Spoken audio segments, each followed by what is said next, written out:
വേനൽ കനക്കുന്നതോടെ ഹൈറേഞ്ചിലെ കർഷകരുടെ ആശങ്കയും വർദ്ധിക്കുന്നു. കഴിഞ്ഞ വർഷം കനത്ത വേനലിൽ കർഷകർക്ക് വലിയ കൃഷിനാശമാണ് സംഭവിച്ചത്. ഏലം കർഷകരെയായിരുന്നു വേനൽ കൂടുതൽ പ്രതികൂലമായി ബാധിച്ചത്. കർഷകരിൽ ആശങ്ക ഉയർത്തി പുഴകളിലും അരുവികളിലുമൊക്കെ ജലനിരപ്പ് താഴ്ന്നു കഴിഞ്ഞു. ഹൈറേഞ്ചിൽ മഴ മാറി വേനൽക്കാലം ആരംഭിച്ചിട്ട് ഒരു മാസം പിന്നിടുകയാണ്. ഡിസംബർ അവസാന വാരമായിരുന്നു മഴ ലഭിച്ചത്. വേനൽ കനത്ത് തുടങ്ങിയതോടെ ഹൈറേഞ്ചിലെ കർഷകരുടെ ആശങ്കയും വർദ്ധിച്ചു.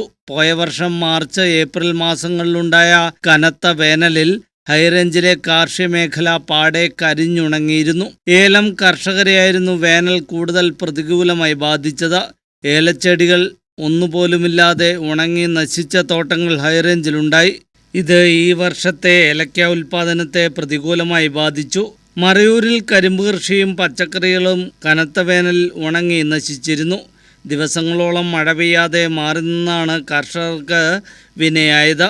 ഇത്തവണ മഴ മാറി വേനൽ കനത്തു തുടങ്ങിയതോടെ കർഷകരുടെ മനസ്സിൽ ആശങ്കയാണ്. പുഴകളിലും അരുവികളിലുമൊക്കെ ജലനിരപ്പ് താഴ്ന്നു കഴിഞ്ഞു. ജലസേചനത്തിനായുള്ള വഴി അടഞ്ഞതായിരുന്നു പോയ വർഷം നഷ്ടക്കണക്ക് വർദ്ധിക്കുവാൻ ഇടയാക്കിയത്. മുൻകരുതലായി ഇത്തവണ ഏലം കർഷകർ കൂടുതൽ പടുതാക്കുളങ്ങൾ തീർത്ത് വെള്ളം ശേഖരിച്ച് തുടങ്ങിയിട്ടുണ്ട്. കുടിവെള്ളത്തിന് ഉപയോഗിക്കുന്ന ജലസ്രോതസ്സുകളിലും ജലലഭ്യതയുടെ അളവ് കുറഞ്ഞു. അന്തരീക്ഷ താപനില വലിയ തോതിൽ ഉയർന്നതിനാൽ കാർഷിക മേഖല വീണ്ടും പരുങ്ങലിലാകും. വേനൽ കനക്കും മുമ്പേ നേരിയ അളവിലെങ്കിലും മഴ ലഭിക്കുമെന്ന പ്രതീക്ഷയിലാണ് ഹൈറേഞ്ചിലെ കാർഷിക മേഖല.